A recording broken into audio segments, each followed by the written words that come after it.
दोस्तों आपको पता है शेर जंगल का राजा क्यों है? क्योंकि जब उसको जंगल के 10 जानवर भी घेर लेते हैं ना, तभी उसका एटीट्यूड होता है कि मरूंगा या फिर मारूंगा, पर सरेंडर नहीं करूंगा। और इसी एटीट्यूड की वजह से सबकी फटती है, और इसी एटीट्यूड की वजह से ये साला जंगल का राजा है।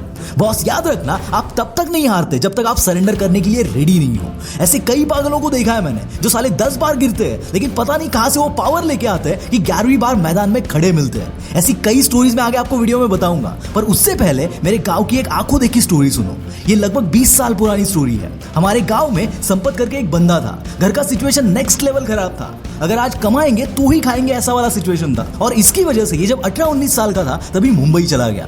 2-3 साल तो उसने नाके पे काम किया, पर हाथ कुछ लग नहीं रहा था, और ये बंदा भी कुछ सेटिस्फाइड नहीं था। और उस वक्त लोग बिजनेस के नाम पे सिर्फ ट्रांसपोर्ट का बिजनेस खोलते थे।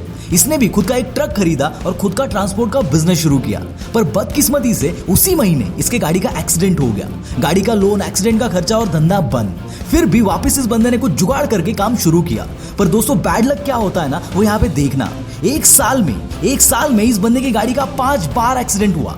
इसकी वजह से इसको धंधा मिलना ही बंद हो गया।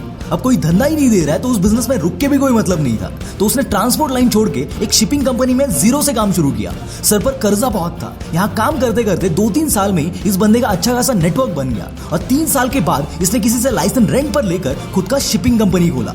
और इस बार सब कुछ चल पड़ा। शिपिंग कंपनी में इसने काफी पैसा छापा और खुद का ट्रांसपोर्ट कंपनी भी शुरू किया, जिसके लिए उसने एक साथ ही 25 ट्रक खरीदे थे। आज इस बंदे के पास इतना पैसा है कि हमारे गांव के आसपास भी ऐसा कोई बंदा नहीं है जो इससे कम्पीट कर सके।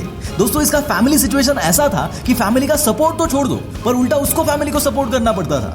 पर पता नहीं इस बंदे के अंदर ऐसी क्या जिद थी कि इतनी बार गिरने के बाद भी इसने सिचुएशन के सामने घुटने नहीं टेके, कभी सरेंडर नहीं किया।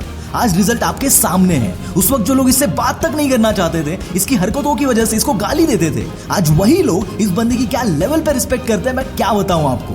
दोस्तों ये स्टोरी किसी सेलिब्रिटी की नहीं है या फिर किसी वेल नोन फेस की नहीं है, पर ऐसे हजारों लोग हैं हमारे आसपास जिन्होंने मुश्किल वक्त के बाद भी बहुत कुछ उखाड़ा है। इसीलिए तो हर कामयाब बंदा कहता है कि सिचुएशन तो एक बहाना है, पर जब तक आप सिचुएशन के सामने सरेंडर करने के लिए रेडी नहीं हो, कोई भी सिचुएशन आपको झुका नहीं सकता। और एक दिन ऐसा जरूर आता है कि सिचुएशन लाख बदतर होने दो, पर बंदा उसको भी झुका देता है when he is not ready to surrender. याद रखना, सिचुएशन के आगे सरेंडर ना करना ये हमारी हिस्ट्री है। 5 पांडवों ने भी कभी 100 कौरवों के आगे सरेंडर नहीं किया था। सारा जमाना खिलाफ था, फिर भी डॉक्टर बाबा साहब अम्बेडकर जी ने सदियों पुराने रूल्स तोड़ने की हिम्मत की और बाकियों की तरह सरेंडर नहीं किया। इसलिए आज भी लोग उनको भगवान मानते हैं, उनके इसी एटीट्यूड की वजह से। हमारे छत्रपति शिवाजी महाराज ने भी कभी मुगलों के सामने सरेंडर नहीं किया, इसलिए आज वो हमारे भगवान है। ये तो बात हो गई हिस्ट्री की, पर आज भी ऐसे कई सारे लिविंग लेजेंड्स हैं जिन्होंने सेम एटीट्यूड रखा है और आज पूरी दुनिया इनकी मुट्ठी में है। दोस्तों ऐसे लेजेंड्स के बारे में बताने से पहले मैं आपको बता दूं कि अगर आप भी मेरी तरह इन लेजेंड्स की लाइफ से कुछ सीखना चाहते हो, उनके जर्नी से, उनके एक्सपीरियंस से, उनके माइंडसेट से कुछ सीखना चाहते हो, तो आप इनके बारे में पढ़ सकते हो। यही नहीं, आपको कुको एफएम पर ऐसे कई लेजेंड्स की बायोग्राफी मिल जाएगी जो आपके रोंगटे खड़े कर देगी। जैसे कि तेंदुलकर की कहानी उन्हीं की जुबानी, Nikola Tesla, Shivaji Maharaj, Jack Ma and many more. इसके पूरे 1 साल का सब्सक्रिप्शन कॉस्ट आपके एक लंच के कॉस्ट से भी कम है, और अभी 21 मई से 31 मई तक एक्सक्लूसिव लिमिटेड पीरियड ऑफर चल रहा है। यहाँ अगर आप सुनो 50 इस कूपन कोड को यूज करते हो तो आपको उस पर भी 50% ऑफ मिलेगा। तो यार देर किस बात की, लिंक डिस्क्रिप्शन में है, जाओ और चेक करो।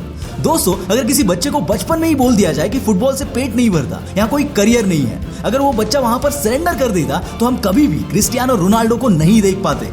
एक इंजरी की वजह से हमारी फटके हाथ में आ जाती है, वहां 50 से भी ज्यादा फ्रैक्चर्स और 10 हड्डियां टूटने के बाद भी उसने सरेंडर नहीं किया। And that's why he is the number 1 action hero, the one and only Jackie Chan. एक अमीर बाप का बेटा, ना ठीक से चल पाता था और ना ही ठीक से बोल पाता था, हाथ पैर टूटा था, बंदा हकलाता था, इवन ब्रेन सर्जरी भी हुई थी, बट स्टिल उसने सरेंडर नहीं किया। And today that guy is known as Greek god, the Hrithik Roshan. अगर उस सिचुएशन में ये बंदा सरेंडर कर देता तो क्या इसकी लाइफ ऐसी होती?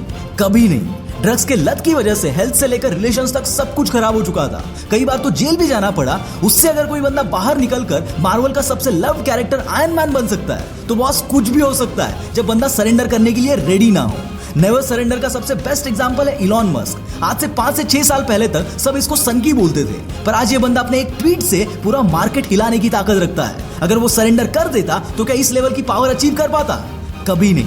दोस्तों जो मुश्किल आज आपकी लाइफ में है, वही मुश्किल है इवन उससे भी बदतर इन लोगों की लाइफ में थी। इवन आज भी ऐसे कई सारे लोग हैं जो वही प्रॉब्लम फेस कर रहे हैं जो आप फेस कर रहे हो, पर इसके बावजूद यहाँ सबका फ्यूचर अलग होगा, क्योंकि कुछ लोग सरेंडर कर जाते हैं और कुछ पागल सरेंडर करने के लिए कभी रेडी नहीं होते। be that person who is not at all ready to surrender. This is Mangesh from the Willpower Star signing off for the day. Bye bye.